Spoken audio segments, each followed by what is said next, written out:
Good evening, everyone. I'm so happy to welcome you to this session on the last day of the Literary Festival. This is, as you would have seen in the program, this is an adda. And all of us in Calcutta, of course, very familiar with adda as almost like an institution in Calcutta, right? Of endless, informal, unstructured conversations. Now, this can't be all that endless because we have a time limit. So we'll have to stop after 40 minutes to allow others to join in the adda. The other prerequisite of an adda, as we all know, is it being fueled by cups of cha. And I hope that, still be able to carry on the adda, even if we don't have cha or anything stronger. Yeah? So the topic is Fast Forward, Writing in the Post-Pandemic World.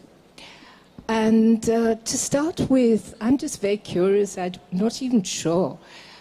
Are we in a post-pandemic world? Will we know when we're in a post-pandemic world?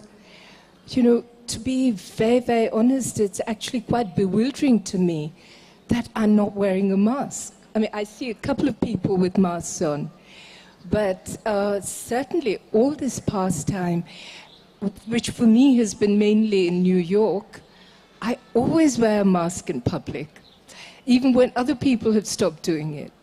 And my sons ridicule it as what they call hygiene virtue signaling. But for me, I cherish that mask.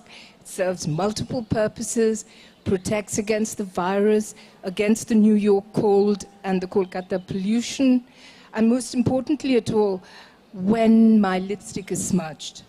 Very, very useful, that mask. But more seriously, I do often wonder whether we recollect at the present time, how much we recollect, what's happened to the experiences and the memories, especially of those early months of the pandemic. Obviously, for those who suffered the privations and the painful experiences of those early months, it's sort of more than memories. I mean, those were life-shattering experiences. But for many, it seems, especially now that we've kind of returned to this bustle, that it has become both distant and something which I wonder how much of it has registered. And obviously, we're going to talk about it in the context of writing, in the context of all of your writings. It's wonderful that so many of you have written and published during these pandemic years. Very curious to know how that pandemic affected your thinking, your creativity, as well as your writing.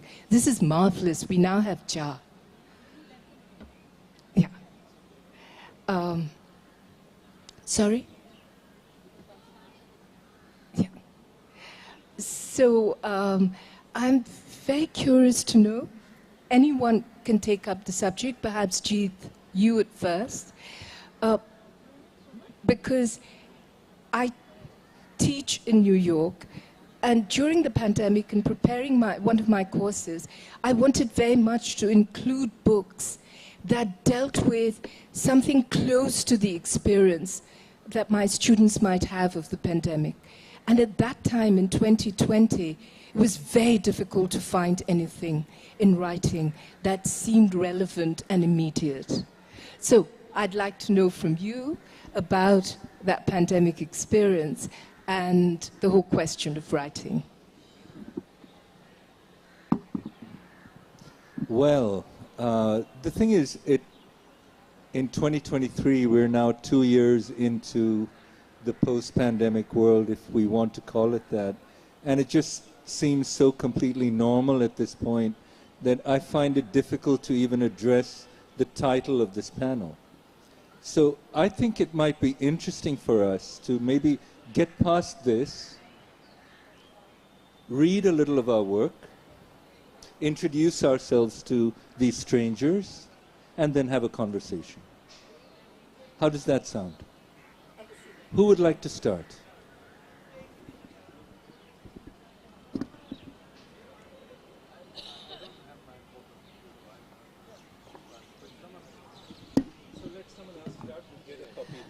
Could we have a copy of Museum of the World sent up to the stage, please? Yeah. Karuna, you had a poem, right? That you wanted to read. And Amruta, your images.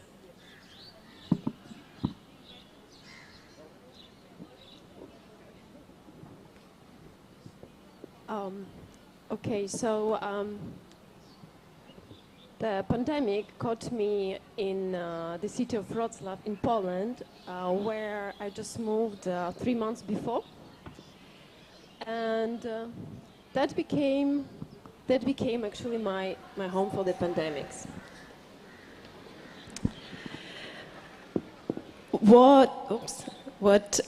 What happened to me is that I finally had time to read.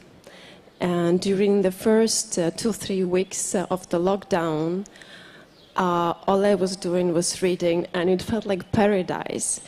Because all this time before, we were living so fast. There was so many things to do, so many trips to take, so many people to meet, so many, I don't know, exhibitions to look at, that, you know, the tempo of life around was very hectic. We were running without realizing, without having the time to think where are we heading at. So the beginning of the pandemic, that was the time when I finally got to spend time with books and could read. But to introduce myself, I will read a small poem titled Anthropology. The music of humanity is of multiple voices. There are but 4 corners of earth immutable: land, water, the one beginning, the proto-language, the one for all continent. The languages disappear. The ocean eats away at the peninsulas and atolls, the glaciers and icebergs melt. All returns to the navel of the earth, to the beginning, to the first day. to complete the full cycle once again. Thank you.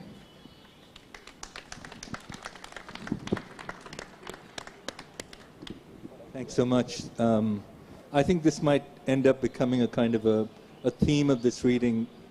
Something about the pandemic also ties in with the idea of climate change and the end as the beginning, a planet covered in water.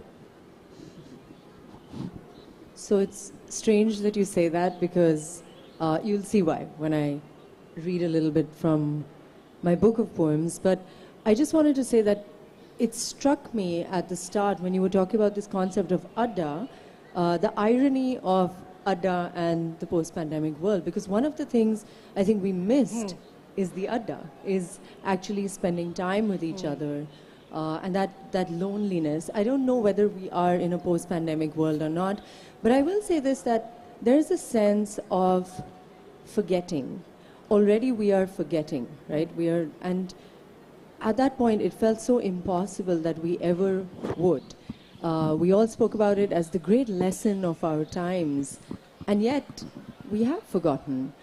And I was going over these poems that I wrote at the time today, and I was reading some of them after a while, and it struck me that this art that was made in that time is going to stand testament as we continue to forget further and further.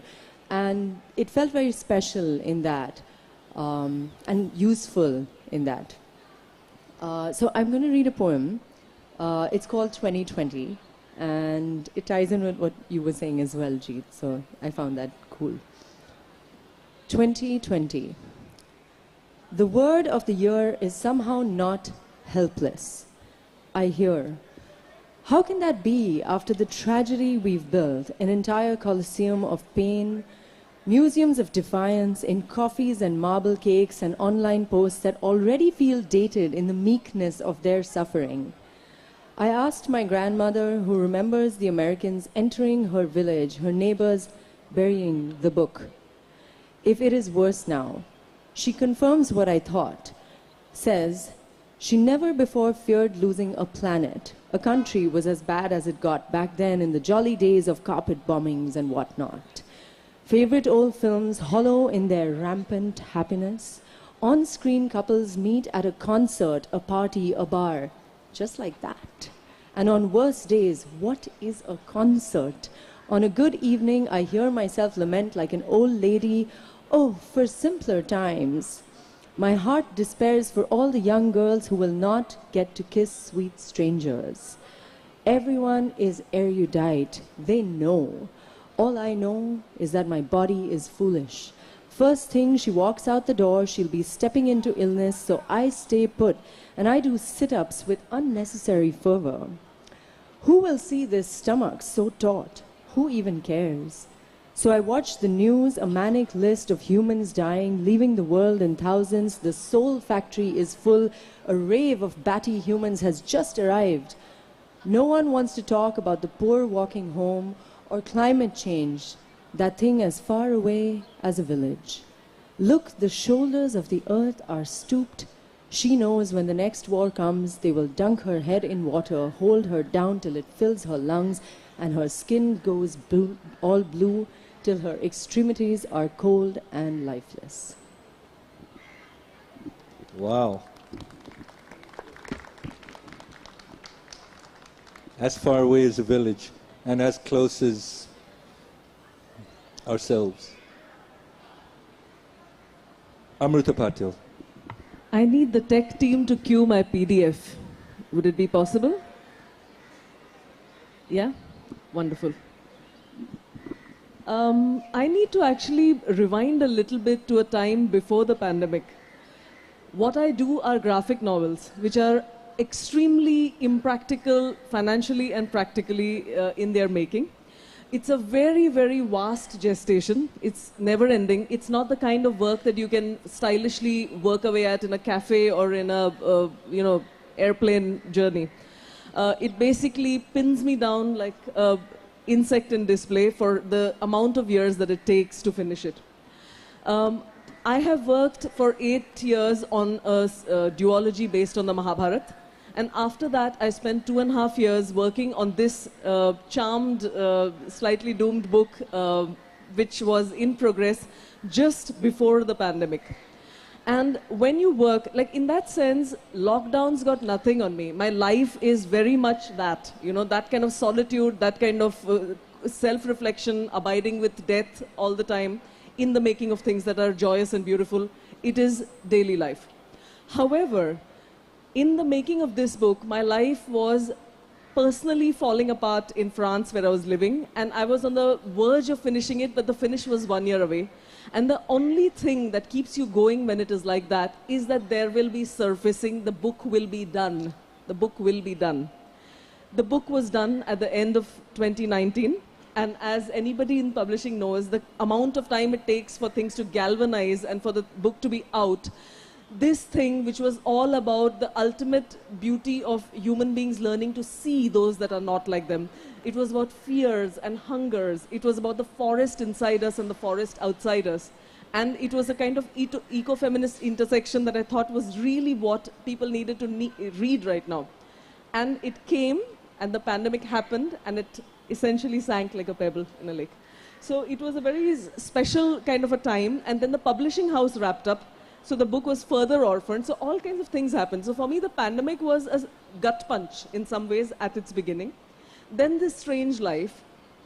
And then at some point, can I go to the next slide, please? My subject matter until now has been mythology. And, you know, there was an urban tale right at the beginning of my career. After that, it's been mytho, and it's been philosophy, and it's been things to do with the human existence.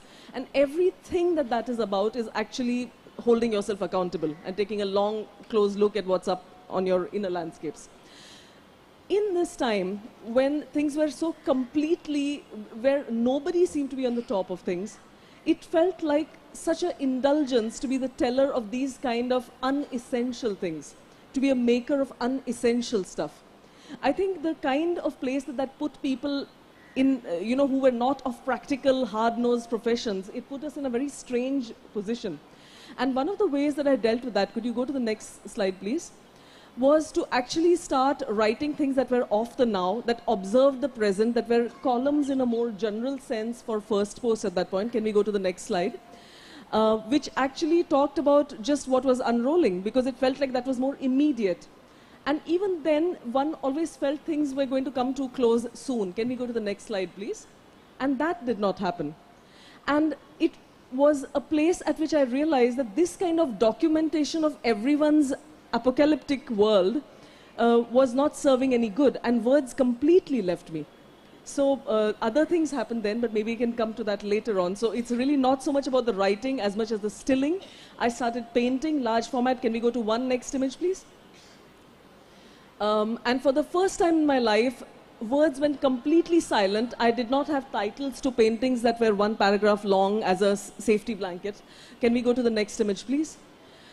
These are images that are about as big as this thing there. So they're immense. So there was a largeness, there was a singularity, and there was a certain, I have never painted before this. So what happened to me, who prided myself, I always, in a defensive way, always said I'm a writer first, and then I stopped writing altogether. Can we go to the next image, please? One more image from that time, and the next image, please. And a kind of then a re-emergence of the word in the form of a travelogue when things opened up a little bit. So there has been a complete silence. There has been a return to, again, observation of the world. And most recently, I've gone back to writing fiction, which I will talk about later, and working with a collective of people to create non-fiction stories in graphic format, which are of the now, of the broken world, of the fractured, shattered fucking world that we have all been in, and which the rest of us are going to inherit a couple of years coming. So that's been going on with me, and we can discuss details by and by.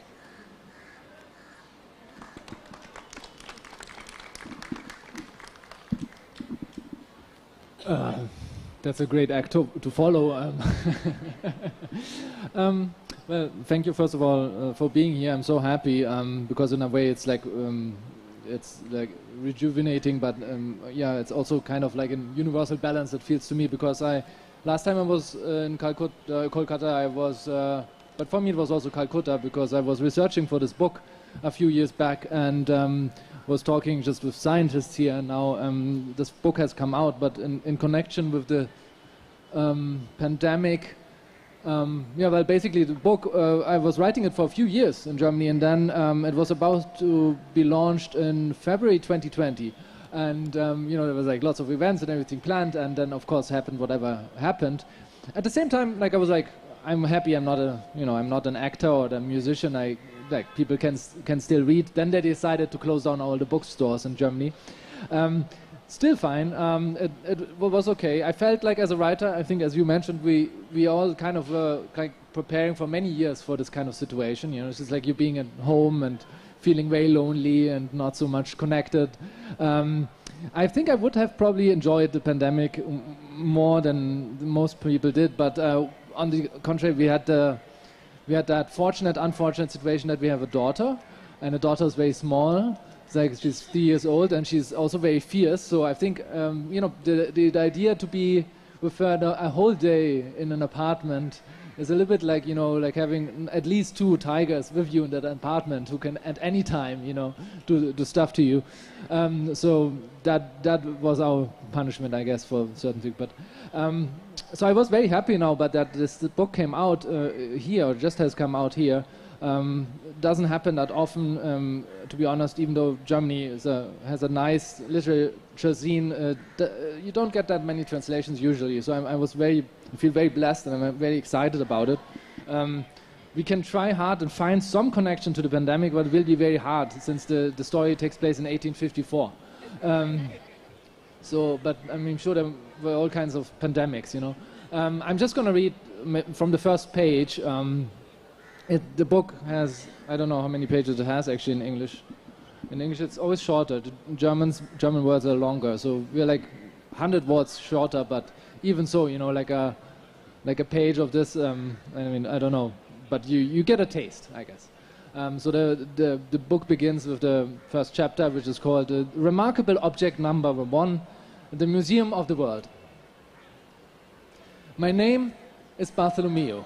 I am at least 12 years old, and today, on 20th October 1854, I have founded India's first museum. I call it the Museum of the World. Smitaben says it should be called the Museum of Wretchedness, but what does a cook from Gujarat really know about such things? I do not want to write anything bad about her, even if she cannot read, but time and again she surprises me with how little she understands in more than one regard. After over 10 years in Bombay, she can barely speak a word of Marathi or Hindi. Without my help, no one in the glass house would know what she has cooked for us, and Smitaben would not be able to tell the sabziwala what vegetables she needs. When he arrives with his cart in front of our gate early in the morning, she has long been up and about, cleaning one of the many windows that gives St. Helena its sobriquet. Smitaben is always the first to get up, and I am not sure whether she sleeps at all. In the evenings, when the lights are put out in the dormitories, we can hear her downstairs in the kitchen scrubbing the pots and chasing the cockroaches. She does not have a family, at any rate, not a real one. All the orphans call her Masi. Her hair is white, not grey like that of other Masis, but white like the dough of the Portuguese bao that she sometimes bakes for us. Smitaben knows a thing or two about taste. I prefer her salty sweet handvo to all of Bombay's dishes. Unfortunately, her other senses are not as well developed. She has spent so much of her life looking at ordinary things that she does not see what is remarkable. How silly of me not to have thought of that. Smitaben's reaction to India's first museum matched her rustic nature. She gave me a smack on the back of my head, which did not hurt, and disappeared again into her territory, the kitchen. I hope you were able to follow, because I realized after a while now, giving readings in English, like before I met my wife, who is from Delhi, I always felt like I have a very good English accent. And, you know, then they do these recordings here. And then you later watch it and you're like, oh, I sound very German. like, does anyone even, like, now I understand that sometimes when people smile at me and nod, I'm like, I think now my accent is getting too strong, so. In case you don't know, his wife is the novelist Saskia Jain. Just picking up on something Amruta said, for you guys, the pandemic was a time when you had to stay home and not meet people. For us, that's what we do every day. While you're out partying, we're staying home working. And that's really the main difference between you and us. And that's why we have books and maybe you don't. And, May I read a poem?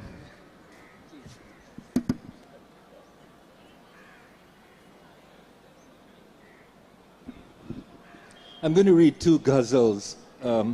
One is February 2020 and the other is December 2020. So it kind of maps 1 year of the pandemic in our lives.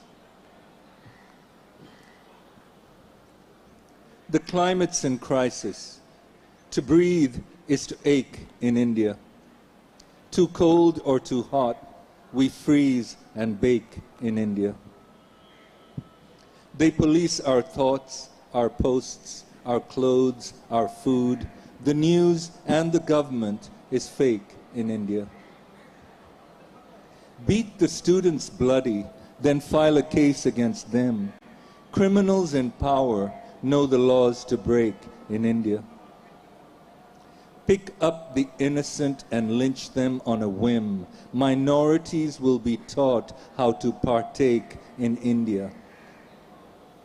Hum dekenge, the poet Fez once said, but if you say it, you're anti-national. You have no stake in India. Women and students and poets, they are the enemy. Come here, dear. We'll show you how to shake in India. The economy is bust. Jobs are few. The poor are poorer.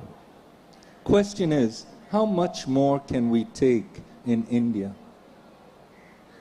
When you say your prayers, make sure you pick the right God. Petitions to the wrong one you must forsake in India. Jeet, if you don't like it here, Pakistan isn't far away. If you want to stay, shut up. Learn how to make in India. Thank you very much.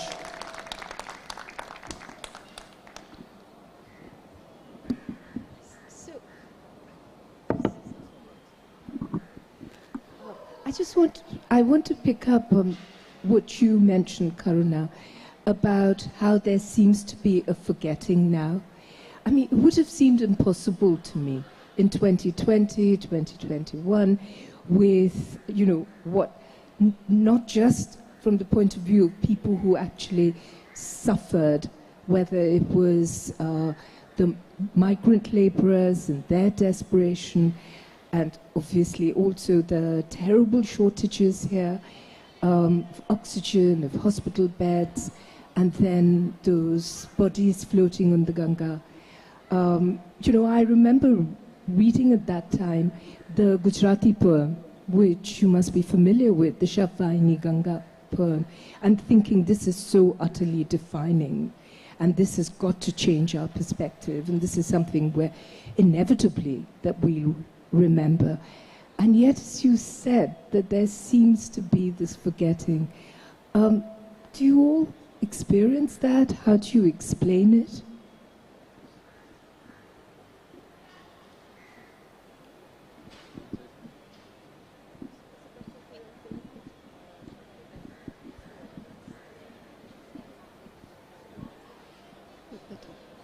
Okay, so I will start then.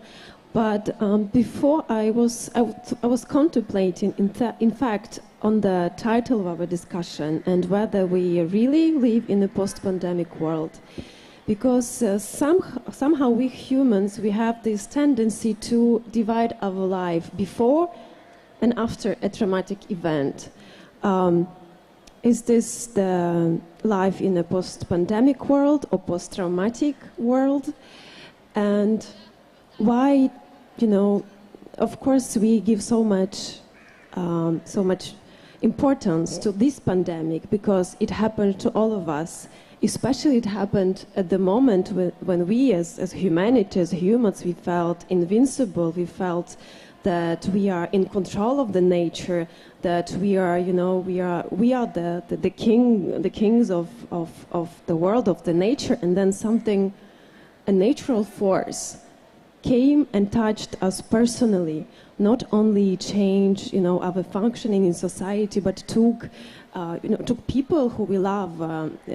We lost the beloved ones during this pandemic, but at the same time, it's not the first pandemic that happened to humanity. And in Poland, where I was during that time, they used the word new normality all the time. And they were, saying that, are we going to go back to normality before that? But in fact, maybe this time without pandemics, without wars, without in relative prosperity, maybe this was something abnormal. We know from history books that the history of civilization is the history of actually pandemics and wars and perturbations and constant problems. And we were just so comfortable in this period of time in relative comfort that we were not prepared that something like a small virus can change our lives so much. On the other hand, for my country, the post-pandemic world never happened.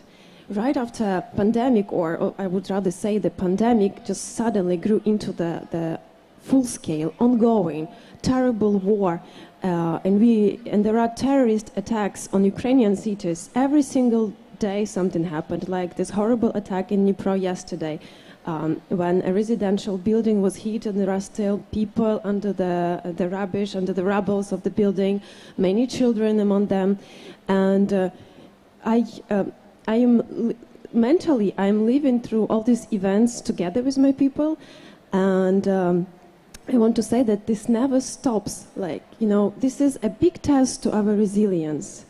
We can focus on our traumatic experiences, or one experience, and then, rethink it, build our new identity based on this experience, or we have to stay resilient and we have to face the new challenges every new day.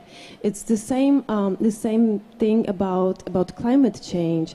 We were so preoccupied with pandemics that we forgot that it's changing, it's happening every day.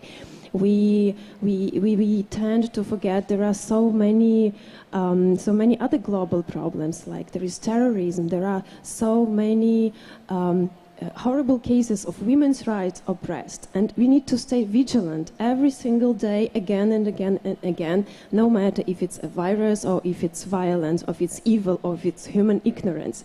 And I would say that our role as writers is very important. I would say we have two very important functions when we talk about post-pandemic world.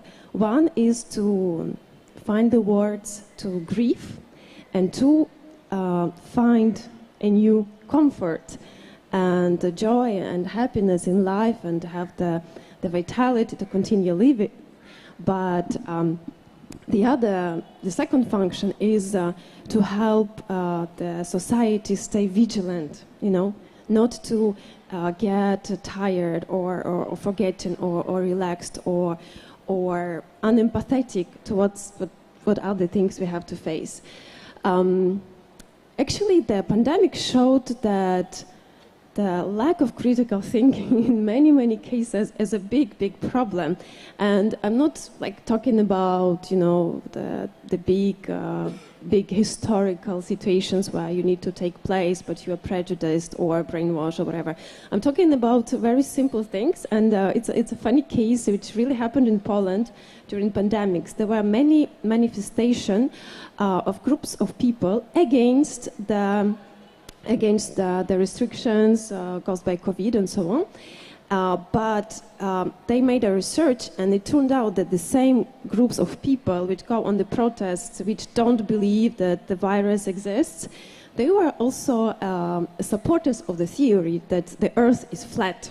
So there was a new word created Plaskoziance, which can be translated from Polish like believers in the flat earth.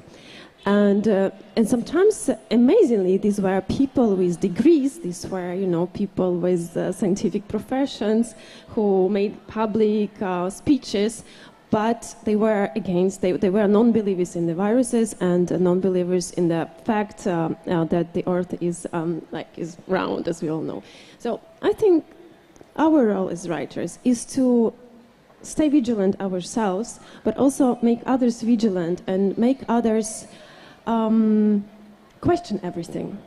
We should question everything. I do question everything also myself. I try to, I do my best. But I think we need to remind that we should question everything and keep the critical views on everything. A lot of what you said was so beautiful.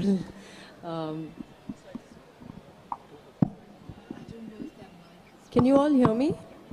Yeah? Okay. So yeah, I was just saying that a lot of what Iryna said I found so beautiful and identified with, and I agree so wholeheartedly with it. Especially what you were saying about the fact that, we forget perhaps as survival. Unfortunately, forgetting is also a way to survive this time.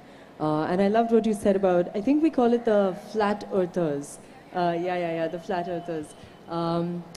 And Jeet, when you were reading your poem, I remembered very vividly the timing of the pandemic, and it felt very unfair to me, both on a personal level, but also, which I'll come to, but also on a very political level, because in India, we were watching this incredible movement going on with the CA and NRC protests at the time. And, we were witnessing what was happening with Shaheen Bagh, and I think there was this rising anger and passion on the streets of India at the time. I remember over here, many of us were at Park Circus, night after night, all night sometimes, through that bitter winter. And the pandemic kind of came at a time where it put a stop to that, and it had to. And that felt so unfair. But on a personal level, I was also just finishing writing my novel. And I'd spent 10 years writing this novel. And yes, of course, as writers, we know what solitude is. It's something very, very familiar to us.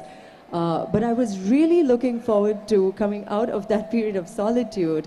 And I was told I couldn't. So it was very difficult. And it was strange to bring a book out, and I'm sure you completely understand and identify with this with your story, that it was so strange to have a book out at a time where I couldn't meet readers.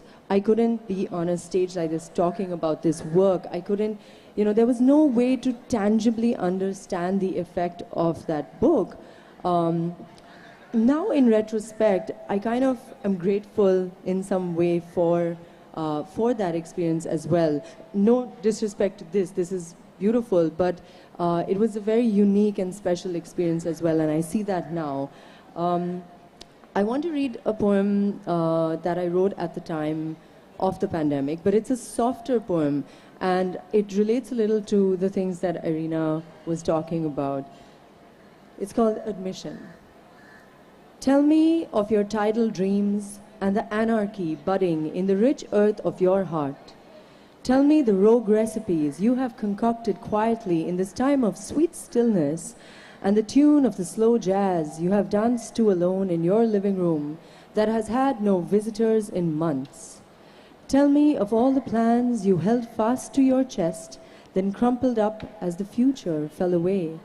And tell me how you later took your list back from the bin, pressed out its creases and refolded it into origami, discernible to and unfoldable by only you. Tell me of your meditations on solitude, and how it is this coarse thing we are only just befriending. Tell me all of how you breathed life into a world you did not recognize, but made human the only way you knew how. Tell me, and I will tell you all mine.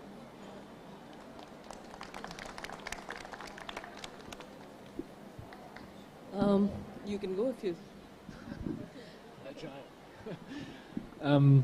But what I found really interesting about the pandemic was that, that it's very rare where you find there's like one element where you can look at the whole world and you can connect it with the whole world, because usually, like, at least in my case, you know, you've like, okay, that's how it is in Germany, but it's so different in India, or like, so you always make these divides. And I really found it interesting that you know, you could look at any place in the world and say, like, how they're doing now. They're doing better. But then, like, a few months later, you know, you had these lists, you know, where you look at all the numbers, and then you're like, oh, well, this country is doing really bad. It's almost like it was a weird, like a sports thing. And like there were these weeks, I know of you guys, but every day you look up, like, how are the numbers now, or like, oh, the death rate here is going up, and so like it's really strange.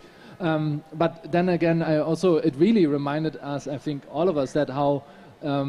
In different parts of the world, how different these things are. Like, everybody perceived it as terrible, of course, and it was also terrible in many places. But like, I was really shocked to a certain extent, for example, how in Germany the whole thing was perceived, because there was actually many bad situations, and a lot of people for a long time, like every day, you know, like basically every day there was an airplane crash. That's how many people died every single day. Like, imagine there would be in the news, oh, again, another airplane. And people were like, okay, fine, that's what's happening, no? But the people, like, how many people didn't actually not want to, like what you mentioned also about want to accept it? I mean, there was like, I knew people who were like doctors. It's almost like everybody came out of the closet suddenly. Like, this pandemic made people suddenly say and show themselves much more than before. I suddenly had this, for the first time ever in Germany, that feeling where I'm like, oh, I'm going to be careful who I'm going to talk to about this, because there might be someone who's actually a friend, and then it comes out and it's like, yeah, that's all bogus, and you know, nobody should get vaccinated, and they called it in Germany, they called it the slave masks. There were like lots of people like, I'm not going to wear a mask. They can't force me to do that. That's like a regime, you know. And there were like thousands of people who protesting in Berlin in front of the Chancellery and the Bundestag, and they were like, this is a regime, they're suppressing us. And mind you, like in Germany, we had like very little lockdown or anything like that. Like almost throughout the whole time, you could always go out and do stuff, and like nothing in comparison to many other parts in the world. I was in India in the winter last year, when suddenly like curfew on the weekends, you know, like don't leave your house.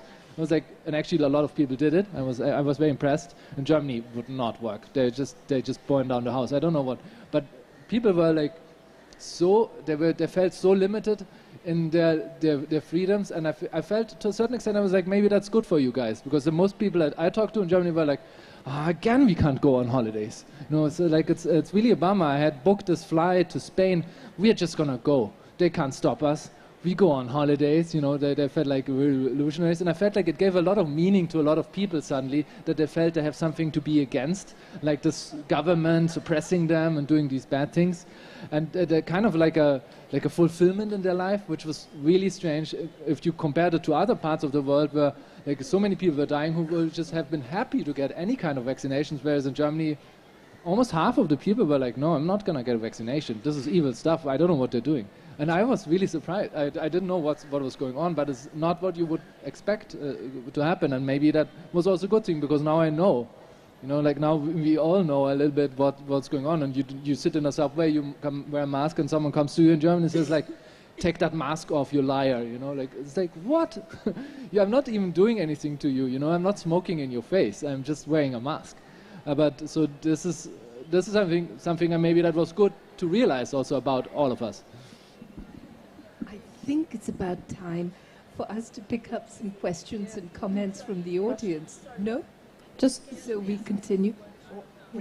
Just a small comment. That's actually the critical thinking I was talking about. It's when you actually know what things to protest, you know. You also have to protest the right thing. But protest is a good thing in general, but you also have to protest the right thing. I mean, we did have regimes in Germany, but if you now consider the German government a regime, then I guess that's what we have everywhere, you know, like so. So Amruta. I think there was no risk of forgetting everything. You know, people that work with the sort of material that I do, we see ourselves in our own delusion, you may claim, to be some manner of frontline warriors of those in distress, okay? Like the whole people are of no use to people that are working with this material. You need fractured entities. So one would have assumed that everything that one had been secreting and working on like a silkworm for all those years, which is, you know, the stuff that was in the Mahabharata books, the stuff that is there in this book, one would have assumed that, okay, now is the moment, this is when people require any or, all of this stuff. And then you realize that that is not what everybody seeks when they're broken or in distress. They don't. And I think there is, when I talked about the sense of feeling futile or of not doing something that was useful, it was actually being like a hostess at a table, and you want everybody to eat, and they're just lackluster people sitting without appetite, and you have a feast of stuff for broken people to address their worlds with, or to address the veracity of the world with, and they don't have any appetite for it. So then you take this teat and you wonder, how am I to feed people, and what now? And it is actually then that I realized that, in fact, on Instagram, on that strange forum, people were much more soothed, healed, and affirmed by image after image of an artwork in progress. The orange was laid in, the small brushes were being worked out, the fish was basic, then it turned golden. These were the things that were, in that moment, affirming to people and feeding people. And that actually my role as somebody that is frontline warrior and bringing some sort of beauty or coherence, there were ways to do it that didn't require people to be reading 800 abstruse words about the epics. To me, it had served a purpose to piece together a world or meaning in that sense. To others, it was through beauty. So if that is the thing that is required to step forth with, okay. And all of this, even while saying this, one realizes how the need to make oneself important in the schema is also such a small quest and selfish quest. Yeah. So, Jeet, any thoughts about how to remember the pandemic, especially through your writing? I mean, I'm not going to talk about remembering through my writing or through writing. I just think it's important to remember because, when this pandemic happened, a lot of us thought of it as a time to reset the world and reset our heads and to start again. And of course that hasn't happened.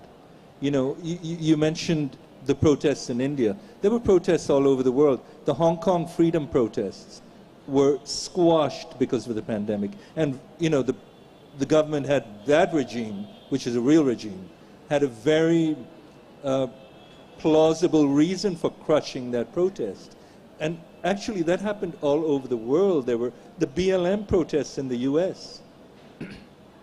Historically, one of the most important things that happened in the United States, Black Lives Matter, squashed overnight because you weren't allowed to gather in the streets. And in our country, the demonetization.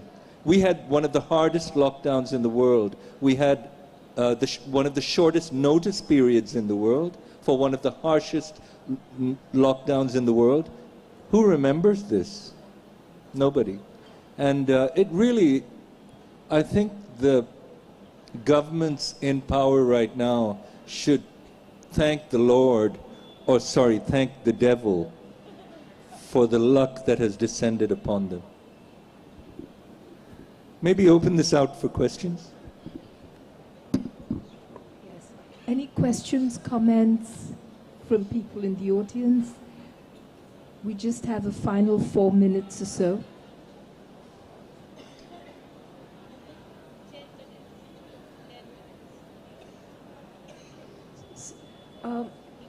I'm not sure if there are hands going up.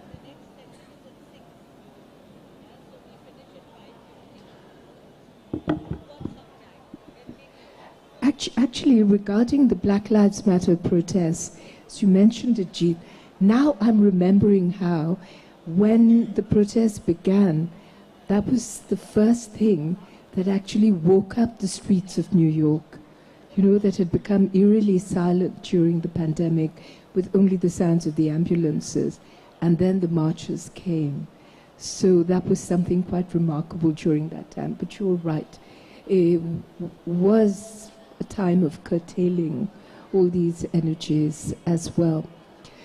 If I can just bring us to this one topic that several of you have mentioned, So among the things that this pandemic exposed, which we're all very familiar with, obviously, the inadequacies of the state, the necessity of the state, about existing social divisions that got intensified, but at the same time, also a great deal of kind of community work, people helping each other, which was also quite remarkable.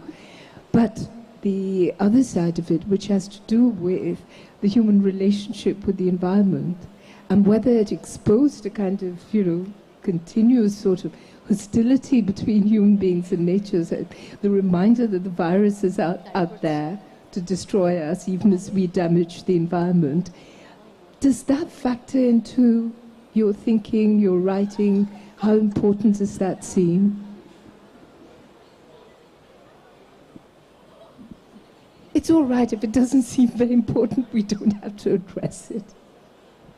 I remember at the beginning of the pandemic talking with my agent in Germany, and she was like, a lot of her writers are now contacting her and are saying like, oh damn, is this gonna stay? Do I have to put this in a novel? Because when my novel comes out in 2 years, maybe this is like, it's gonna be normal that everybody wears masks, and then in my book, nobody's wearing a mask. So like, what should I do with this, And she's like, no, just forget it, like it's, even if they're wearing masks, like that's not the point. Like I think like if you write like the stuff that we are writing, it's not like that short-term stuff, It's not, we're not here to write an article about like what is the pandemic, now it's the pandemic, that's before the pandemic, this is after the pandemic. Sure, it might go into your writing, but I feel like that's not how you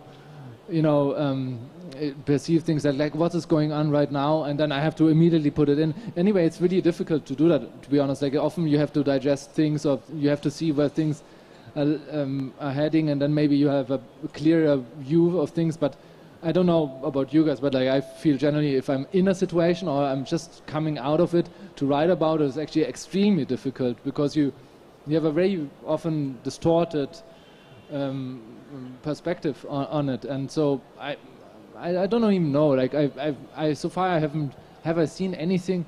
I don't know. Like maybe there's here and there some Netflix stuff where they just put it in there. But in general, I haven't read any books or have heard about a lot of things where like the pandemic plays such a huge role. Because the truth is also, of course, that yes, it kept us very busy, but there's like so many other, partly also actually even bigger problems out there that the pandemic was just showing us and like was reminding us of a lot of things, and this was kind of distracting. That I felt was the most inconvenient thing about the pandemic, was just that we were like the protests you were mentioning, or climate change, or like a lot of these movements have all like led to other things, and they made obviously some politicians a little bit woozy in the head, and made them do stuff that to draw attention towards them. Yeah, Karuna. I'm gonna ask a question in the spirit of adda. I loved the conversation, because I think you all are right that we're forgetting so much of what we went through. I was one of those people who was on Instagram and became an artist over the pandemic, and always felt a little guilty that I was having such a good pandemic while the world was falling apart around me. But when you're talking about change, one thing I'm curious about, if it's not too personal, I'm curious, as we've entered another phase of the pandemic that doesn't include quarantine, what is the one thing that has changed about yourself in terms of how you do your work? What is the change you're going to carry forward? What is not normal for you all anymore? If I could have some reflections from folks. And I want to say, the two of you in the saris, it's so beautiful. I love the style. And I was looking at you all even while you're sitting here. And I love that you're all on stage. So that's one of the joys of being out, is dressing up and being seen in a different way. So any reflections about what change you've carried with you to this next phase when we're not in quarantine, but still in a pandemic?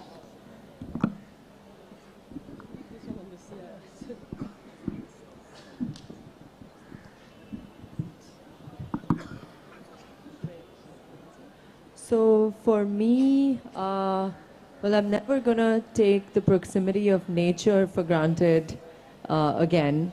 I missed it so much during the pandemic. So much so that my husband and I decided to shift house in the middle of lockdowns, between lockdowns, let's say, to a place where we could actually see more trees because we were so depressed by it. And I think earlier we used to be out working in the day a lot and never realized that our house had no actual, our home, previous home, had no actual access to any site of greenery at all.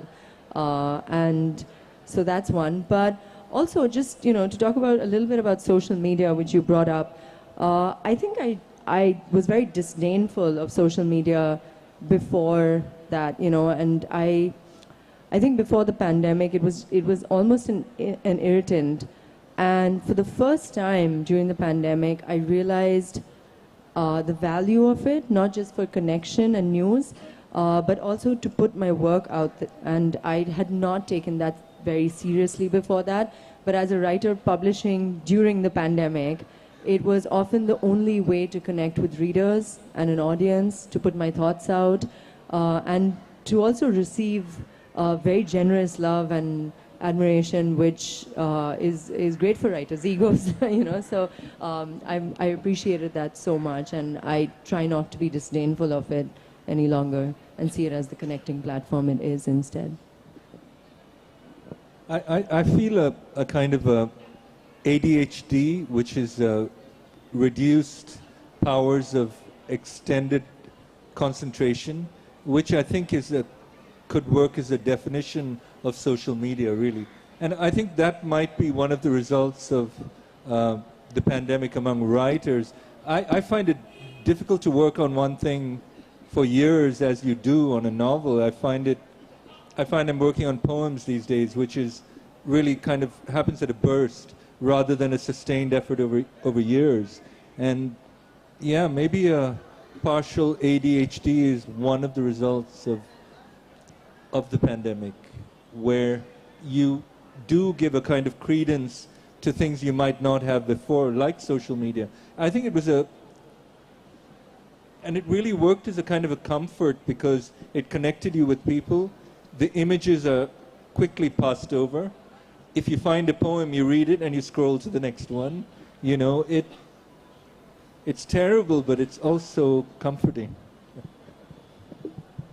I think for me, important takeaway has been that I truly understood a particular line that appears in a graphic novel called Signal to Noise by Neil Gaiman and Dave McKean. And the line says that the world is always ending for someone. And I think for me there is a pandemic, yes, but there is that. And I think understanding that in a really full way happened at that time. And going forth is actually more of the same, which is like the bullshit meter is at high settings. And the question that why bother, why do this, why, is something that one comes to with even more force than before. I am active on social media, but not like taking it very seriously. But during the pandemics, I discovered a very nice function of social media, and that was that I can read aloud for extended period of time to the others.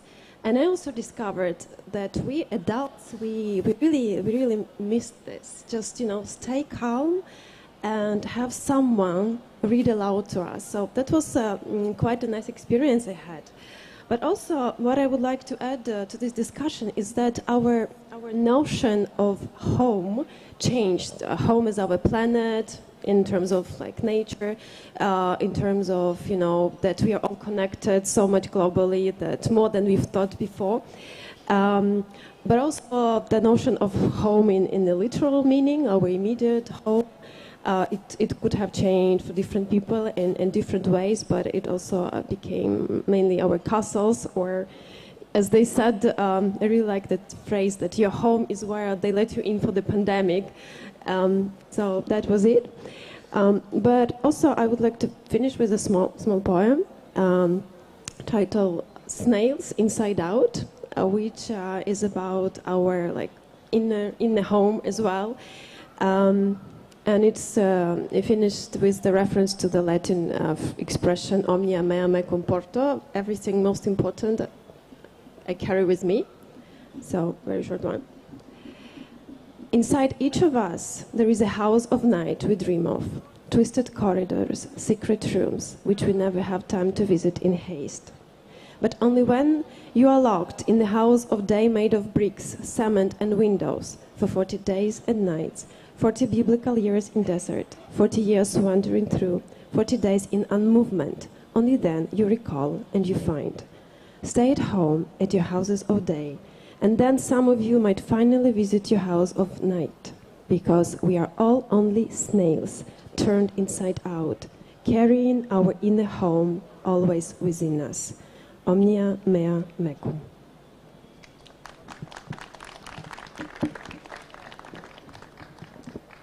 Thank you very much.